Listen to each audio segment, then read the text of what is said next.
maxilar inferior es un nervio mixto, porque da inervación sensitiva, pero también da inervación motora. Debido a lo siguiente, vean, si bien, como notan aquí, el nervio sale del ganglio de Gasser, igual que el oftálmico, igual que el maxilar superior, se conecta con la raíz motora del nervio trigémino, un poquito antes de llegar al agujero oval. De tal modo que a partir de aquí, como se fusionan dos nervios en realidad, el maxilar inferior y la raíz motora del trigémino, a partir de aquí el nervio es mixto. De tal modo que da algunas ramas sensitivas y otras ramas motoras.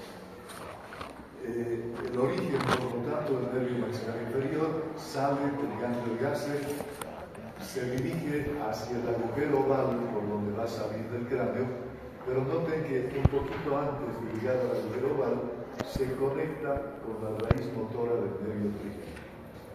Bueno, sigamos ahora el trayecto del nervio maxilar inferior.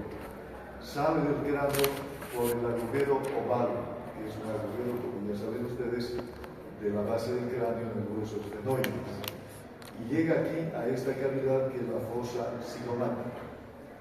En esta fosa se conecta con su ganglio anexo, que es este, el ganglio que se llama el ganglio óptico, y ahí termina el recorrido del nervio maxilar inferior. Vean que no es un trayecto largo, apenas hay una parte dentro del cráneo y otra pequeña parte fuera del cráneo. Y a partir de aquí es donde empieza, vean, a dividirse en múltiples ramas.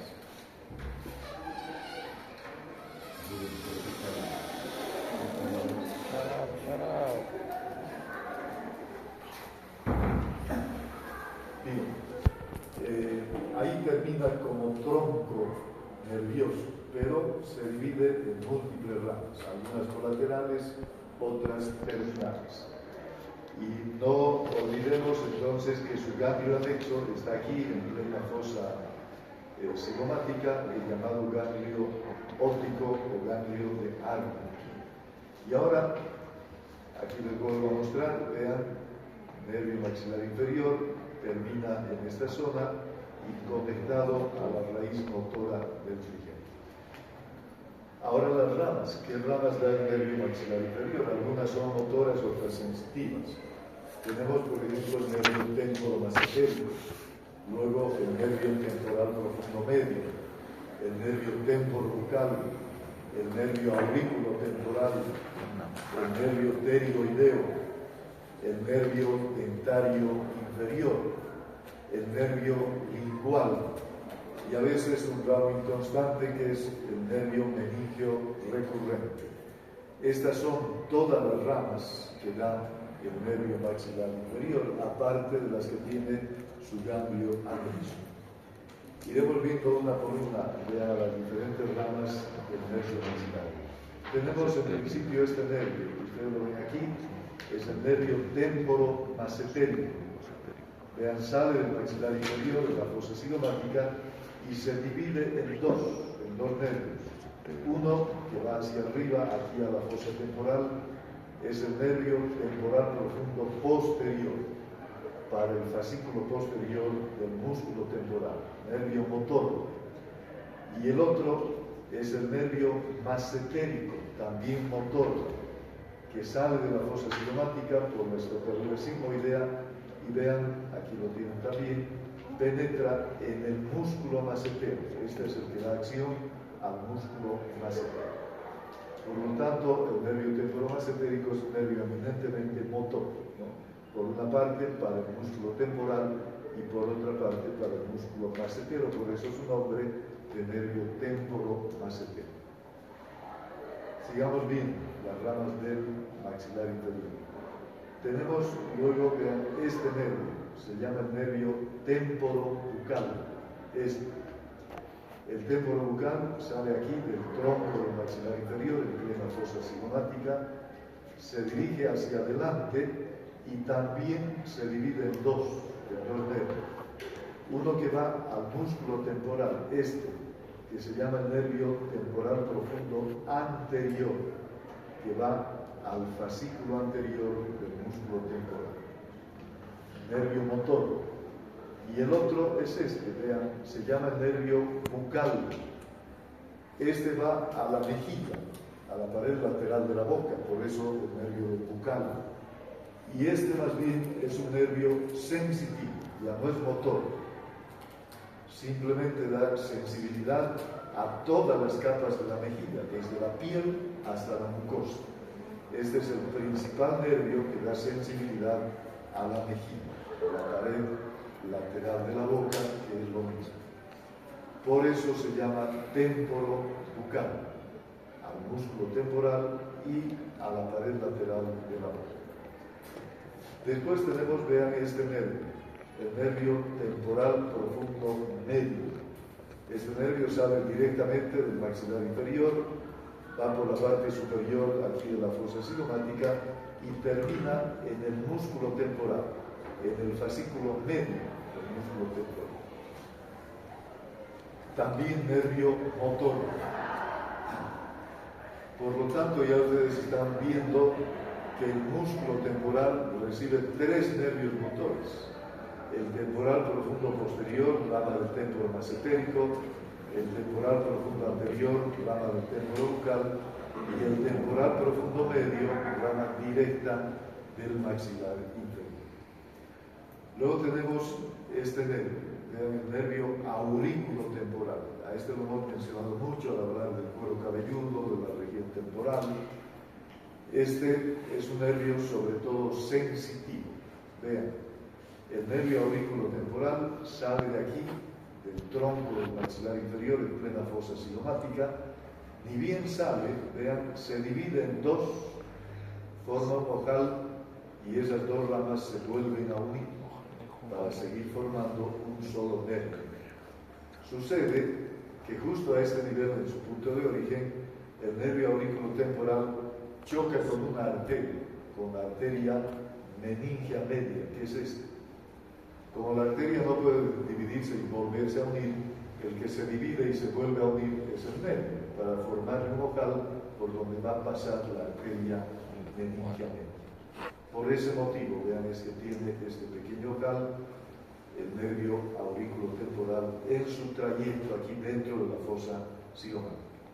Después continúa su trayecto, sale de la fosa cigomática por detrás del cuello del cóndilo, por el agujero de Jumara o por el ojal retrocondileo, pasa delante del pabellón auricular. Este es el conducto auditivo externo, aquí tendría que estar la oreja, el pabellón auricular, pasa por ahí y termina en la parte lateral del cráneo, en el cuero cabelludo y en toda la región temporal.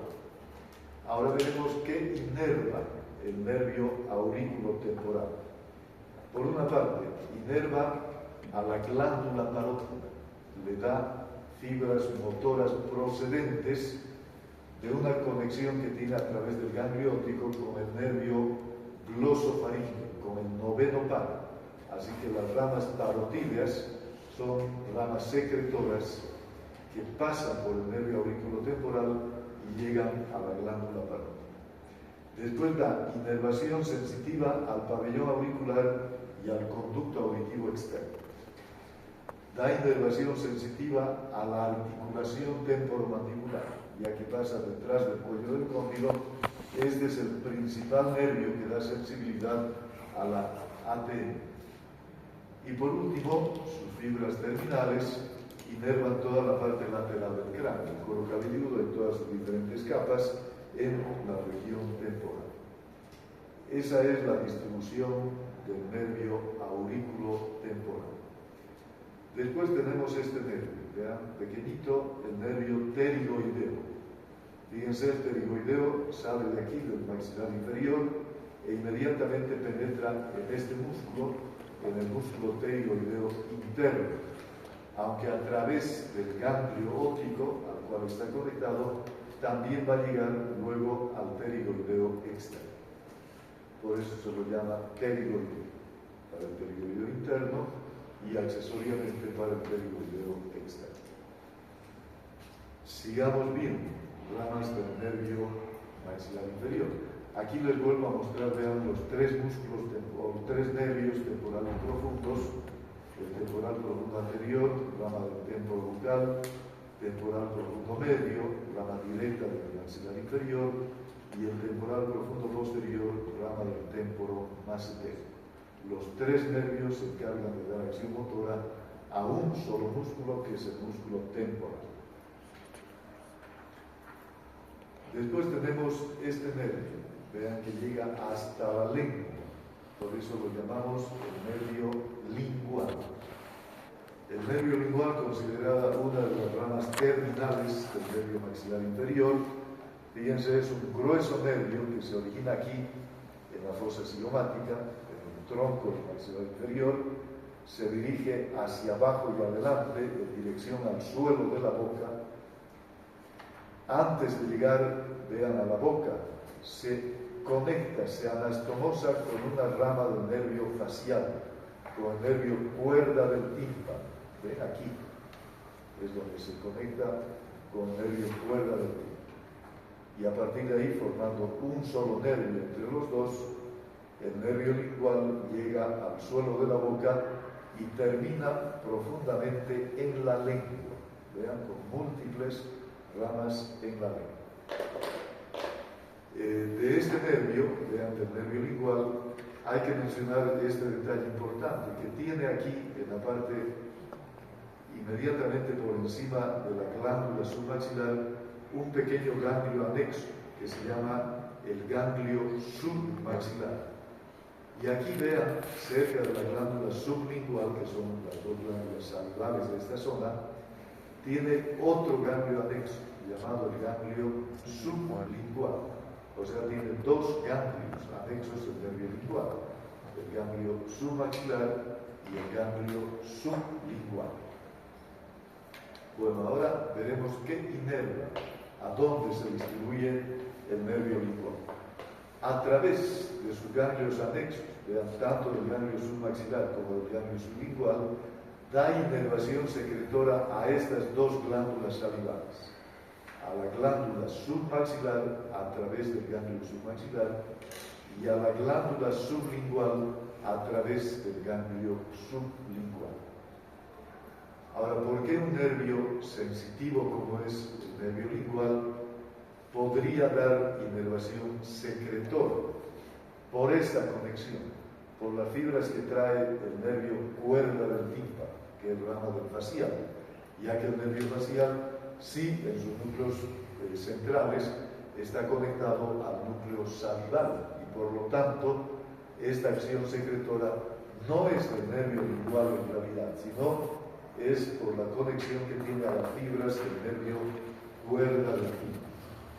Así que en realidad el nervio cuerda del tímpano utiliza el trayecto del nervio lingual y de sus ganglios anexos para llegar a las glándulas salivales.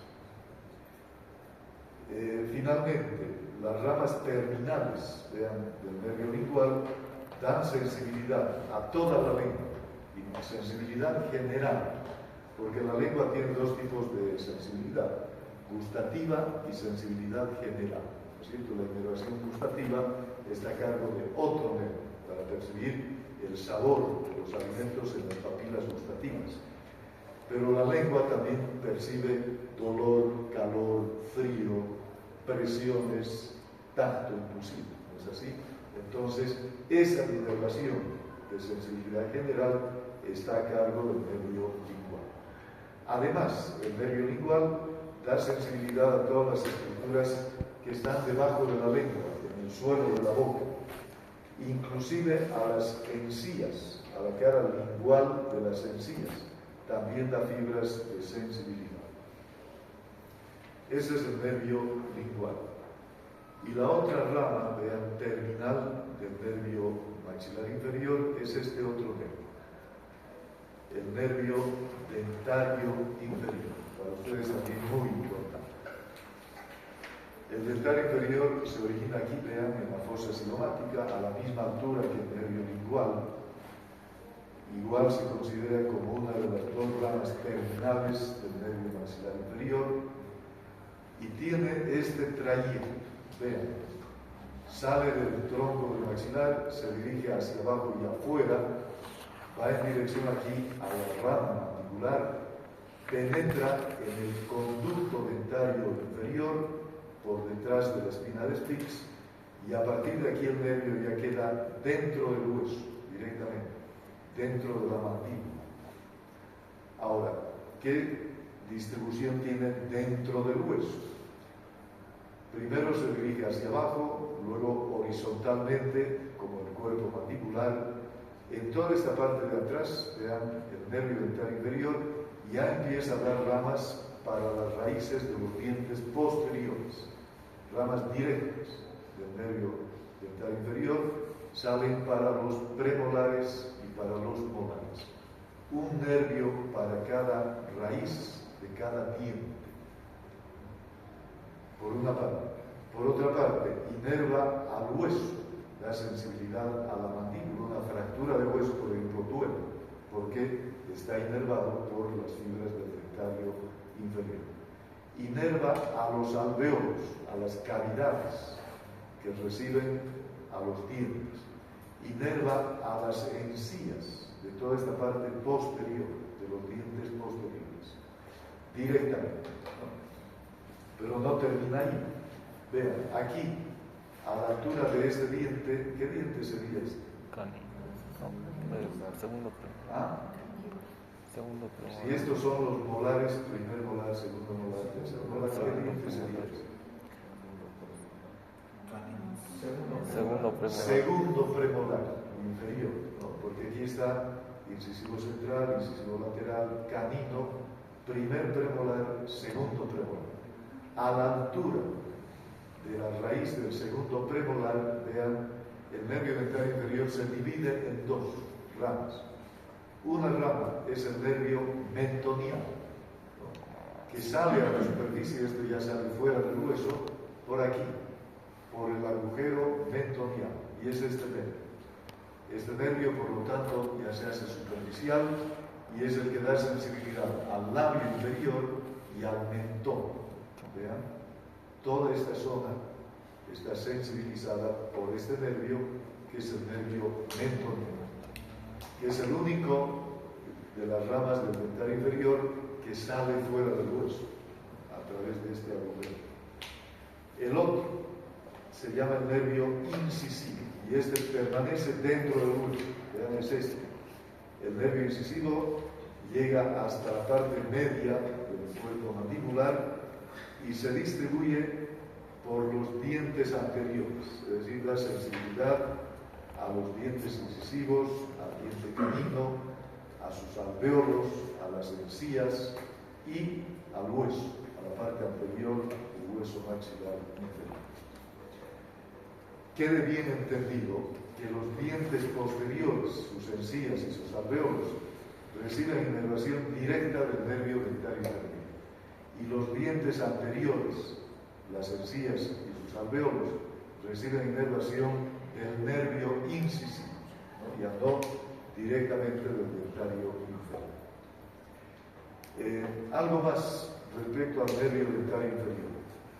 Un poquito antes de entrarse aquí en el hueso, en el conducto dentario inferior, vean, el nervio dentario inferior emite una rama motora que se llama el nervio miloioideo, que desciende y termina aquí en este músculo del suelo de la boca, que se llama el músculo miloioideo, y además inerva a este otro músculo, al vientre anterior del digástrico. Este es el vientre anterior, porque luego el digástrico tiene otro vientre atrás, el vientre posterior, pero este vientre, vean, está inervado por el nervio miloioideo. Así que el miloioideo inerva a dos músculos, al músculo miloioideo y al vientre anterior del digástrico. Es la única rama motora que da el nervio dental inferior, porque todas sus demás ramas son sensibles. En resumidas cuentas, el nervio dental inferior da sensibilidad a toda la mandíbula inferior, ¿no es cierto? A los dientes, a las encías, a los alvéolos, al hueso, al labio inferior y al mentón, inclusive parte de la el suelo de la boca también, sobre todo las encías, reciben inervación del nervio dentario inferior. Es otro nervio al cual el odontólogo tiene que saber cómo y dónde abordarlo para bloquear su sensibilidad con un anestésico, para poder realizar actividades clínico-quirúrgicas en los dientes, en las encías, en el hueso, etc., de la mandíbula inferior. Bueno, hasta aquí son todas las ramas del nervio maxilar inferior, descontando de que a veces una ramita meningia puede entrar en el cráneo a través de la alveolar oval, el ramo meningio recurrente, para dar sensibilidad también a las meningias.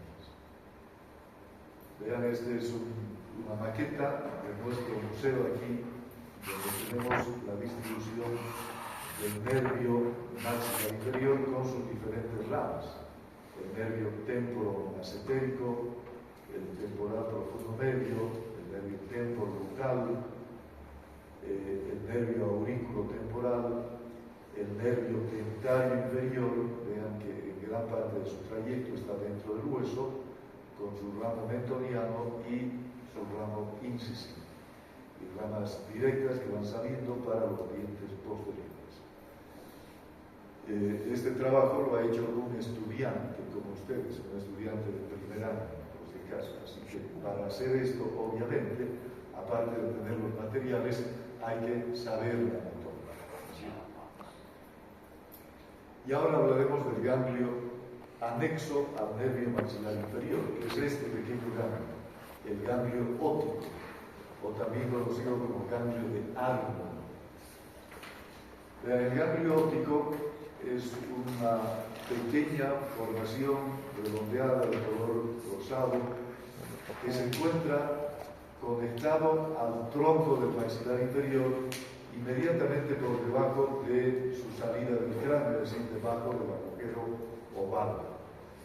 Como todos los ganglios anexos, recibe ramas y emite ramas, es decir, tiene ramas aferentes y tiene ramas eferentes. Las ramas aferentes, las que llegan, vean, son una rama sensitiva procedente del nervio maxilar inferior, que le conecta con su ganglio anexo.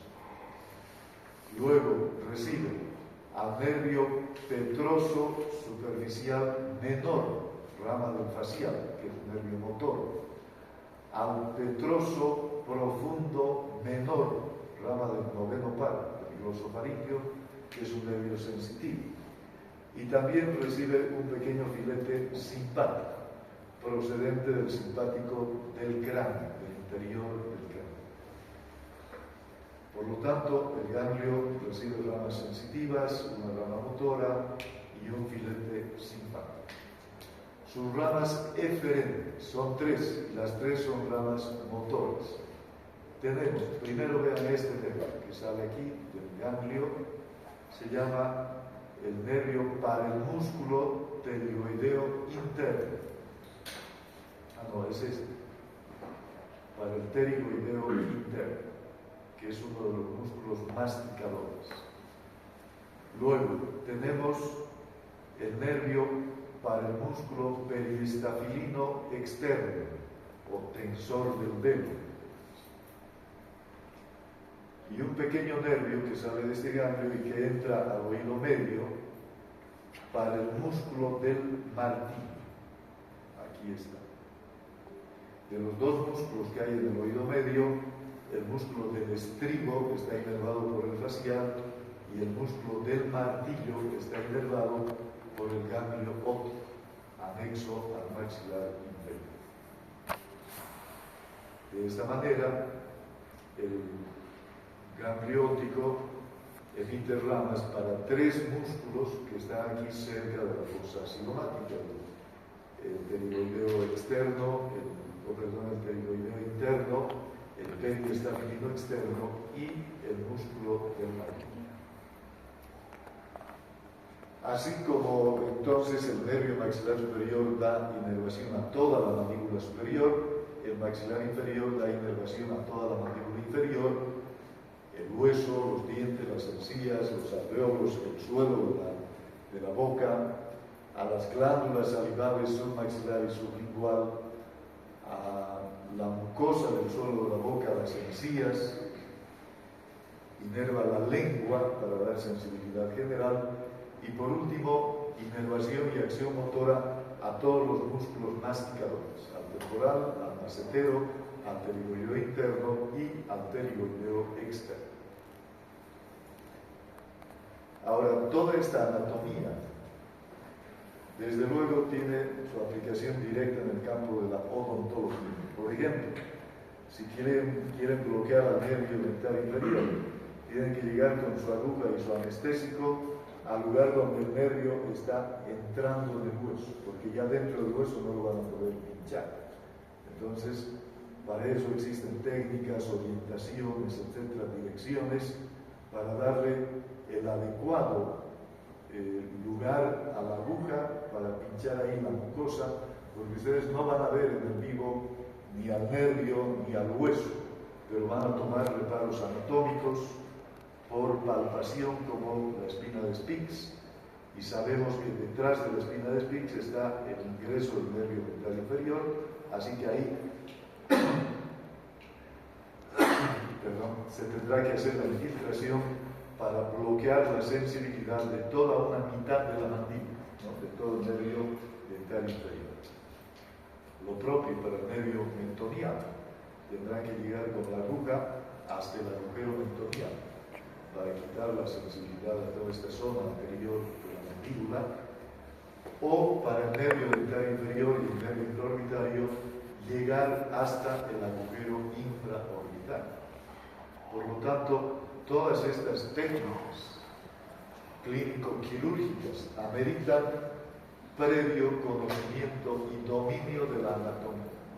Porque ustedes no van a agarrar una aguja con su paciente ahí sentado, asustado, tenso, porque le van a hacer un procedimiento, y estar pinchando por donde sea, a ver si encuentra, ¿no? Tienen que saber exactamente dónde van a llegar, y para ello es que estamos estudiando en osteología los agujeros, los conductos, en los nervios, el origen, el trayecto, las ramas y el campo de distribución, para que puedan hacer todas estas técnicas.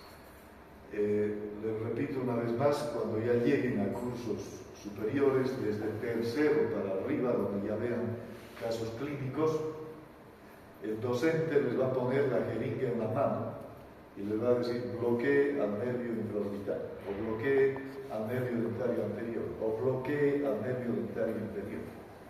Pero ya no les van a enseñar anatomía, porque se supone que aquí han aprendido anatomía. Y si van a llegar al tercer curso es porque han vencido anatomía sabiendo anatomía, ¿es cierto? Así que por eso pónganle muchas ganas en el aprendizaje de estos temas, sobre todo ligados en nuestro programa de la asignatura, ligados directamente al campo de la odontología. Lo mismo va a suceder cuando veamos el siguiente tema referido a la arteria maxilar interna, que se distribuye juntamente con todos estos nervios que hasta ahora hemos estudiado, el dentario posterior, que son los que dan sensibilidad a toda la mandíbula superior, incluidos dientes, alvéolos y encías, y el dentario inferior, que es el que da sensibilidad a la mandíbula inferior, incluidos dientes, alvéolos y encías.